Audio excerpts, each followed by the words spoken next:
पेगू जी, फणीधर बोरुआ जी, हमारे राज्यसभा सांसद कलिता जी, और आज जिनको जिताने के लिए मैं यहां आया हूं, ऐसे लखीमपुर के भाजपा के प्रत्याशी, आगे आओ भाई, प्रधान बरुआ जी के लिए जोर से ताली बजाओ सभी लोग। और आज लखीमपुर की रैली में आए हुए प्यारे भाइयों, बहनों, माताओं और मेरे जिगर के टुकड़े जैसे युवा मित्रों, आप सभी को नमस्कार।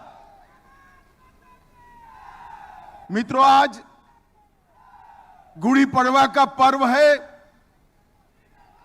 जैसे आप लोग बिहू उत्साह से मनाते हो, पश्चिम भारत में और देश भर में गुड़ी पड़वा को नव वर्ष मानते हैं। मैं आज समग्र देश को गुड़ी पड़वा की बहुत बहुत शुभकामनाएं और देता हूं। मित्रों, आज जब मैं यहां आया हूं तब समृद्धि की देवी मां लक्ष्मी, टूसू देवी, भगवान महादेव को शीश झुकाकर प्रणाम कर कर मेरी बात की शुरुआत करना चाहता हूं। आज आसाम की भूमि पर आया हूं। मां कामाख्या का आशीर्वाद समग्र देश पर होता है, मगर मां ने अपनी रहने की जगह तो आसाम के पर्वत पर ही तय की है।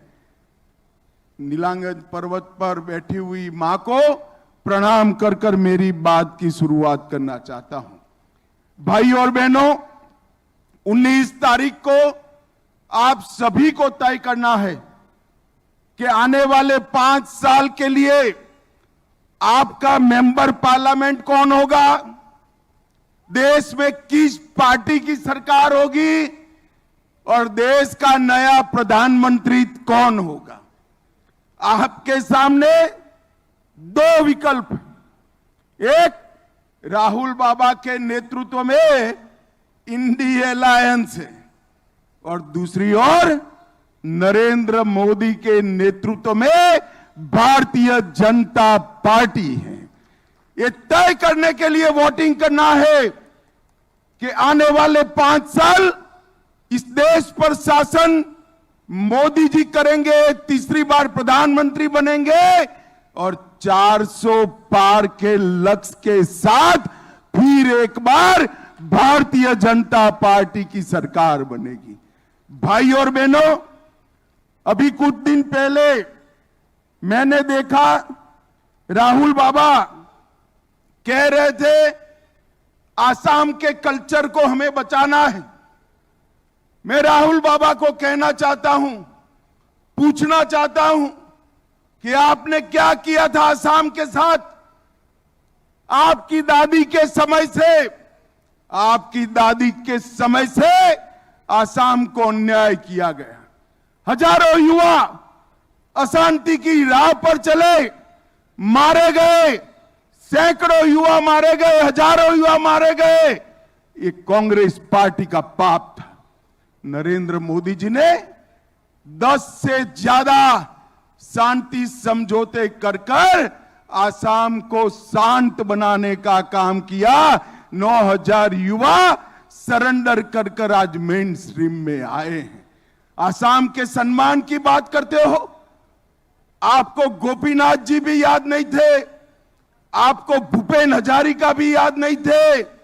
भूपेन हजारिका को भारत रत्न देने का काम भारतीय जनता पार्टी के नेता नरेंद्र मोदी ने किया है।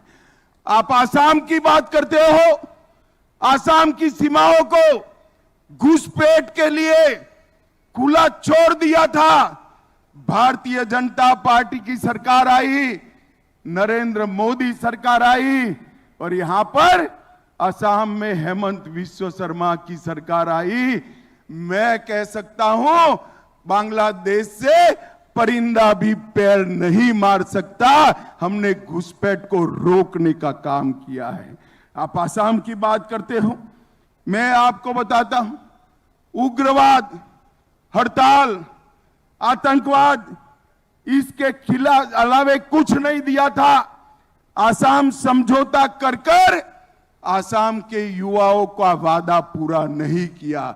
हमने बोडोलैंड का समझौता किया, सारे वादे 2 साल के अंदर समाप्त कर दिए। और मित्रों, गैंडों को मारने का अब पूरा अभियान कांग्रेस के शासन में चला था। हेमंत विश्व शर्मा की सरकार ने गैंडों को सुरक्षित कर आसाम के टूरिज्म को सुरक्षित किया और शंकर देव और माधव देव की परंपरा, सत्रों की भूमि जो घुसपैठिए कब्जा पर बैठे थे, आसाम सरकार ने, बीजेपी सरकार ने एक एक घुसपैठियों को न केवल काजीरंगा से समाप्त किया, सत्रों की जमीन को भी मुक्त कराने का काम भारतीय जनता पार्टी की सरकार ने किया है। और मित्रों, आसाम के कल्चर की बात करें, इतना बड़ा नेता जो मुगलों के सामने इतने वर्षों तक लड़ा, मुगलों को पराजित किया, और लसीत बरफुकन के लिए आसाम सरकार ने कुछ नहीं किया था। सालों तक कांग्रेस की सरकार रही, केंद्र में नरेंद्र मोदी आए या हेमंत जी आए, लसीत का गगनचुंबी पुतला बनाकर वो वीर पुत्र को सम्मान देने का काम भारतीय जनता पार्टी ने किया। और सिर्फ असमिया में नहीं, सिर्फ असमिया में नहीं, भारत की 23 भाषाओं में लसीत बरफुकन की कथाएं बच्चे बच्चे तक पहुंचाने का काम भारत ने किया। मित्रों, मैं आज आपको कहने आया हूं, आसाम के अंदर मोदी जी के 10 साल विकास